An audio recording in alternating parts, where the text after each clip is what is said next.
This is what Paul says. Paul says, for me to live is Christ. Living for Paul is living out the promptings that Christ is generating on his inside.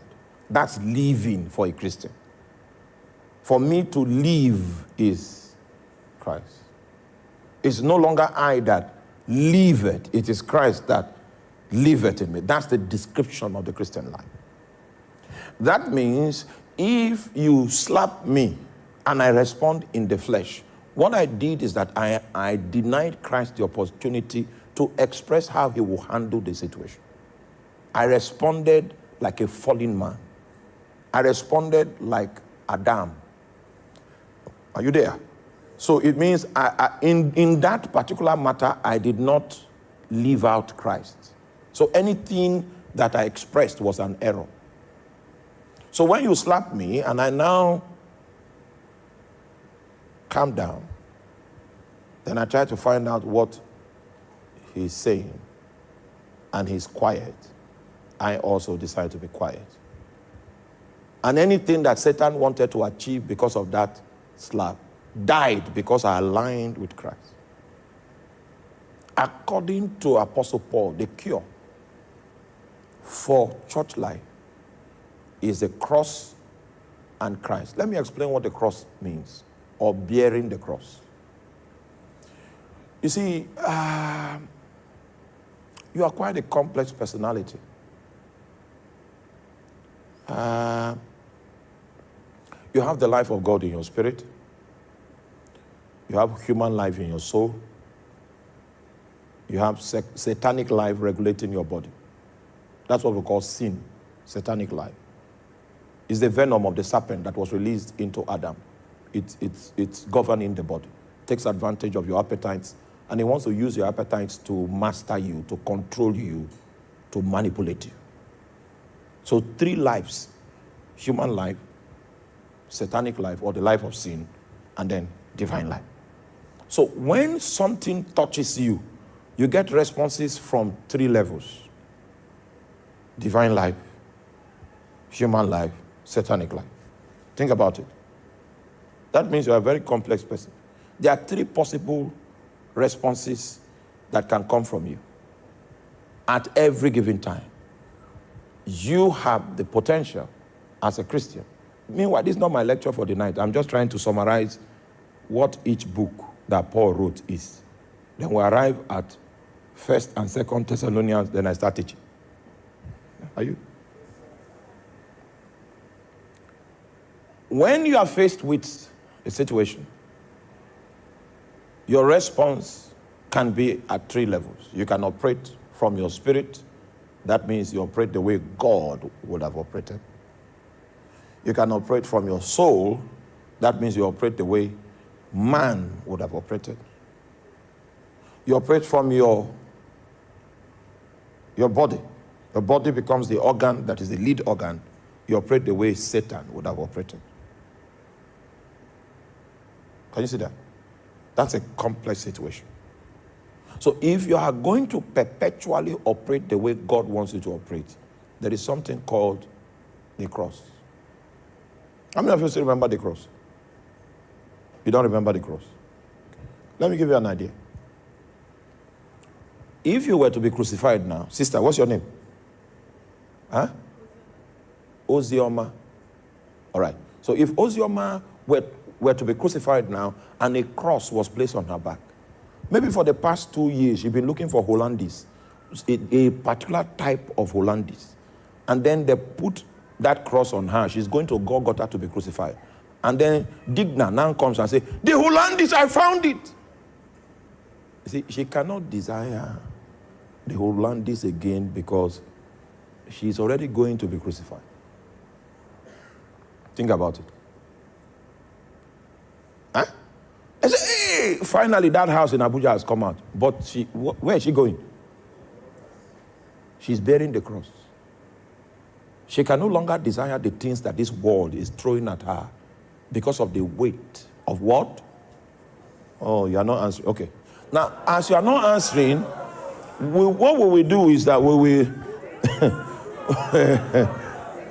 Oh, I've been warned by the people online that When you people are not responding, I should not. So this cross, as long as you are carrying it, the weight of the cross will affect what you can desire. Are you with me? Good. If God begins to administer the cross on you, it will affect your desires. Somebody is crying because he doesn't have an Apple phone.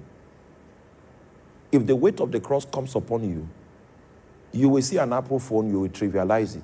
Not because it's not good, because you have discovered that you can do without it. That's how the power of the things that pertain to this world break before you. Because the cross gives you the ability to live without it. So you will hear Paul say things like, all things are lawful, but not all things are expedient. It means even among the lawful things, you can even decide that I will not watch Champions League again, and nothing will happen. Because of the weight of God upon my life, I now discovered that I was spending so much time watching football. I just felt it was not necessary. Not because anyone said it was a sin. A point came, I just felt it was not necessary. And the desire for it just died. Meanwhile, I was a soccer star myself. I played number 10. I know you people will never believe that. Yeah. Oh my God. All you know now is that I preach the Bible. You don't know that. It died. Oh, you don't know that when I was on campus, I wore the costless shoe on that campus. You don't know. I wore Sancho's boots from Texas on that campus. You need to. I was a guy man. That's what I'm saying. I was a guy man. But you know what? Nothing wrong with me, the guy man. But you see, I started bearing the cross, and a time came where it was no longer. Shala can testify of the shoe.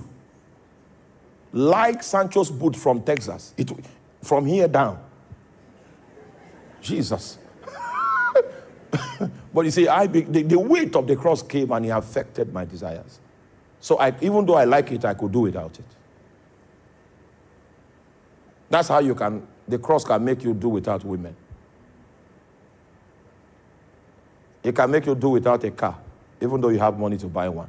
Because for 7 years while I was in Lagos, God will not allow me to buy a car. He said, use the buses. A time came when the desire for a car died. So if you come and you are dangling a car key, you are talking to the wrong man. That place in my heart that a car, the love for a car would have rested. The cross, the weight affected it. Are you following what I'm talking about? That is what it means to bear the cross. The only thing that matters to you is what Jesus is saying. It's what Jesus wants, and you are available for him. So nothing can enslave you. A car, a woman, beans. There's a lady I met, she must eat beans. She must eat beans by 4 o'clock. She was already as fat as a drum, but she must take beans.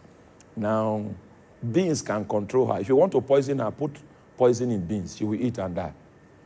But you see, what Jesus wants is that he wants to deliver you from anything that has the power to entangle your soul so that you live for him completely. Are you there? So the 2-point solution that Apostle Paul recommends to the Corinthians, and we are going to do an analysis. If we start doing book study and we bring out Matthew, we bring out Mark, it will take time. But I believe we have matured to the point where we can do that kind of stuff.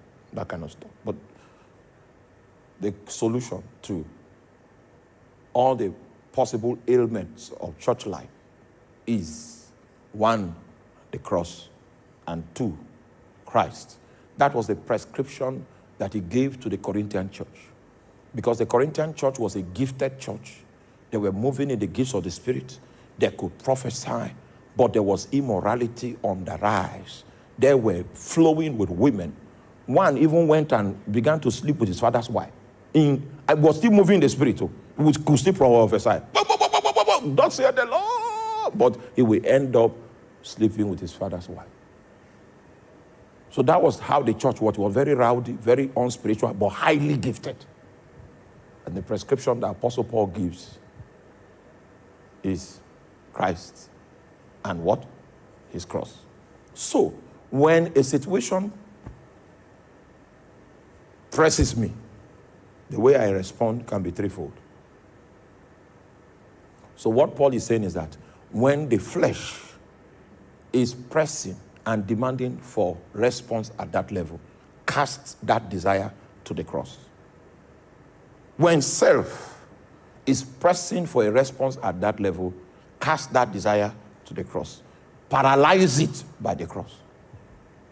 The only prompting you should allow is the one that comes from Christ, because that's your new personality. For me to live is Christ. Did you get it?